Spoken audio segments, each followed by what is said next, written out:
Hello everyone, ನಾವಿವತ್ತು ಮನೇಲೇ veg pizza ಓವನಲ್ಲಿ try ಮಾಡಿದ್ವಿ. ಹೇಗೆ ಬಂತು ನೋಡೋಣ ಬನ್ನಿ. ಇವತ್ತು ನಾವು ಮನೇಲೇ ಫ್ರೆಶ್ ಆಗಿ ಡೋ ಮಾಡಿಕೊಂಡು ಅದೇ ಡೋನಲ್ಲಿ ಪಿಜ್ಜಾ ಮಾಡಿದ್ವಿ. ನಾನು ಡೋ ಹೇಗೆ ಮಾಡೋದು ನೆಕ್ಸ್ಟ್ ವಿಡಿಯೋದಲ್ಲಿ ತೋರಿಸ್ತೀನಿ. ಆ್ಯಂಡ್ ಇದನ್ನು ನಾವು ಸ್ಟ್ರೆಚ್ ಮಾಡಿಕೊಂಡು ಲಟ್ಟಣಿಗೆಯಲ್ಲಿ ಆಮೇಲೆ ಪಿಜ್ಜಾ ಓವನ್ನಲ್ಲಿರೋ ಟ್ರೇನ ತೆಗೆದು ಅದಕ್ಕೆ ಸ್ಟ್ರೆಚ್ ಮಾಡಿರುವಂಥ ಪಿಜ್ಜಾ ಡೋನ ಹಾಕಿ ತಂದೂರಿ ಸಾಸ್, ಪಿಜ್ಜಾ ಸಾಸ್ ಹಾಗೆ ವೆಜಿಟೇಬಲ್ ಏನೇನು ಟಾಪಿಂಗ್ಸ್ ಬೇಕು ನಮಗೆ ಅದನ್ನೆಲ್ಲ ಹಾಕ್ಕೊಂಡಿದ್ವಿ.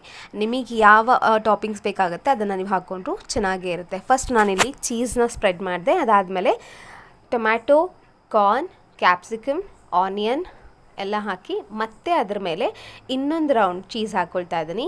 ನಿಮ್ಗೆ ಎಷ್ಟು ಬೇಕೋ ಅಷ್ಟು ಚೀಸ್ ಹಾಕ್ಬೋದು. ಆ್ಯಂಡ್ ಚೀಸ್ ಎಷ್ಟು ಹಾಕ್ತೀವೋ ಅಷ್ಟು ಚೆನ್ನಾಗಿರುತ್ತೆ. ಆಮೇಲೆ ಇದನ್ನು ಓವನ್ನಲ್ಲಿ 1 to 2 ಮಿನಿಟ್ಸ್ ಇಟ್ಟರೆ ಸಾಕು. ಯಾಕೆಂದರೆ ಪಿಜ್ಜಾ ಓವನ್ನು ಅದಕ್ಕಂತಲೇ ಡಿಸೈನ್ ಮಾಡಿರೋದ್ರಿಂದ 2 ನಿಮಿಷದಲ್ಲಿ ರೆಡಿಯಾಗಿರುತ್ತೆ. ಆ್ಯಂಡ್ ಇದಕ್ಕೆ ನಿಮ್ಗೆ ಏನು ಬೇಕಾದರೂ ಸೀಸನಿಂಗ್ ಹಾಕ್ಕೋಬೋದು. Oregano, chilli flakes, peri peri powder ಇದನ್ನೆಲ್ಲ ಹಾಕ್ಕೊಂಡು ಕಟ್ ಮಾಡಿ ಸರ್ವ್ ಮಾಡಿದ್ರೆ ತುಂಬ ಚೆನ್ನಾಗಿರುತ್ತೆ. ಟ್ರೈ ಮಾಡಿ.